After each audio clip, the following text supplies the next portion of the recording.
All right, let's get into it. Today, we're tackling one of the biggest, most fascinating stories in modern economics. It's a story of how two warring tribes, two completely rival theories about how the economy works, were kind of forced into a truce. They were smashed together to create this new hybrid framework that, for a generation, completely dominated everything. Let's dive in. And you really have to start with the man himself, John Maynard Keynes. You see, when he published his absolute masterpiece, The General Theory, back in 1936, he knew he was dropping a bomb. He even said, look, the old guard is either going to think I'm a total crackpot, or they're going to think I'm just stating the obvious. And it was exactly that confusion that lit the fuse for everything that came next. So that's the big question, right? The one that economists have been wrestling with ever since. Was what Keynes did a genuine revolution that just turned the entire field upside down? Or was it, just a footnote, a tiny little adjustment to the classical ideas that had been around forever? The answer, as you're about to see, is, well, it's complicated. Now, Keynes's book was absolutely brilliant. No doubt about it. But let's be honest, it was also incredibly dense and, frankly, pretty hard to follow in places. So almost immediately, you had all these other brilliant economists trying to translate it, to make sense of his sprawling ideas. And that first big attempt created one of the most legendary tools in all of economics. And that first, and by far the most famous, translation came just a year later from a young economist named John Hicks. What he wanted to do was create a kind of map of Keynes's theory, a simple visual tool that could show how the entire economy fit together on a single graph. And this became the iconic ISLM model. Okay, so the first part of this map is what he called the IS curve. You can think of this as the real side of the economy, the part that deals with actual stuff, goods and services. The IS curve shows you every possible combination of national income and interest rates where investment and savings are perfectly in balance. All right, so that's one half of the map. The other half is the LM curve. This represents the financial side of the economy, the money market. It shows all the points where the public's desire to hold cash, what Keynes famously called liquidity preference, is perfectly matched by the total supply of money out there. And here is where the magic happens. You put those two curves on the same graph, and that one spot where they cross, that's the sweet spot. That single point is the only combination of income and interest rates in the entire economy where both the market for goods and the market for money are in perfect balance at the exact same time. It's really elegant. So this model was fantastic. It was powerful, it was clear, it was easy to teach in a classroom, but a huge debate kicked off almost immediately. Did Hicks's neat and tidy mechanical model really capture the radical, uncertain psychological world Keynes was describing? Or did something essential get lost in translation? And this is really where you see the clash. I mean, Keynes's world was messy. It was all about gut feelings, animal spirits, and just fundamental uncertainty about what the future holds. It was a story that unfolds over time. Hicks's model? It was the opposite. It was a static snapshot in time, a neat mechanical system where everything happens at once and everyone knows what's going on. Two totally different worldviews. The difference was so stark that some of Keynes's closest allies were, to put it mildly, not happy.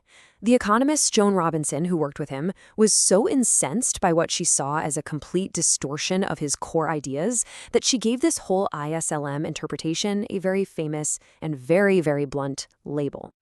So how did Hicks respond? Well, he basically said, look, Keynes wasn't as revolutionary as you think. He argued that Keynes's big theory was really just a special case of the old classical models. It only really applied in a situation called a liquidity trap, basically a deep depression where interest rates are already near zero and printing more money does absolutely nothing to help the economy. But the story doesn't end there, because the ISLM model was missing a really crucial piece of the puzzle: the labor market. And that's where our next major player, Franco Modigliani, enters the scene. In 1944, he added that missing piece, and his idea would change the debate forever. Modigliani came in with this incredibly powerful and pretty controversial claim. He said, you know all that persistent, nasty unemployment Keynes was obsessed with? At the end of the day, it all boils down to just one single problem. Wages are sticky. They don't fall easily, even when there are tons of people desperate for a job. So you have to ask, right, what if? What if that wasn't a problem? What would happen in this model if you could just wave a magic wand and make wages perfectly flexible, able to go up and down as easily as the price of bread? Well, the model shows this almost automatic chain reaction that brings the economy back to health all on its own. See, unemployment would push wages and prices down. Since everything's cheaper, people don't need to hold as much cash. That pushes down the demand for money, which causes interest rates to fall. And when interest rates are low, businesses borrow and invest more, and that new investment creates jobs until, voila, you're back at full employment. And this is a monumental shift in thinking. It completely reframes the entire problem. For Keynes, unemployment was a sign of a deep fundamental flaw in how capitalism works. But in Modigliani's view, no, this system itself works perfectly fine. The only reason we have lasting unemployment is because of this one little external problem, a gummed-up works in the labor market. Okay, so now you have all the pieces on the board. You take Hicks's clean, simple ISLM map of the economy, and you combine it with Modigliani's big idea about rigid wages being the source of all our problems. What you get is a powerful, new hybrid theory, one that would go on to define mainstream economics for the next 3 decades. And the great economist Paul Samuelson is the one who finally gave it a name that stuck, the Neoclassical Synthesis. It really was a grand compromise. It basically said, okay, Keynes was right about how the economy behaves when things are bad, in the short run. But the old neoclassical ideas are still the right way to think about the long run. This table nails the compromise perfectly. Think of it like a 2-track system. Is the economy stuck in a recession with lots of people out of work? Well, that means wages are sticky, and you need to pull out your Keynesian toolkit, government spending, active policy, to jolt the system. But once the economy is healthy and back at full employment, the old neoclassical rules apply again, and the market can pretty much take it from there. And you can't overstate how successful this idea was. I mean, we're talking about total domination. By the 1950s, this wasn't just an idea, it was the idea. The neoclassical synthesis was the standard model, the bedrock of what was taught in every university and what was being practiced by policymakers in Washington. But no king rules forever. It had an incredible run for sure, and it absolutely enabled the post-war economic boom. But it also had its problems. Critics pointed out it wasn't really built on a solid foundation of how individuals make decisions. And then it got completely blindsided by the stagflation crisis of the 1970s, which it just couldn't explain. It took a new generation of new Keynesian economists to try and rebuild it from the ground up. And that leaves us with the big question for today, doesn't it?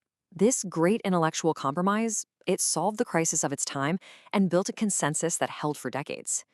But as we stare down our own, very different economic challenges, you have to wonder, is a framework that was forged in the 1940s and 50s still the right map for navigating the incredibly complex global economy of the 21st century?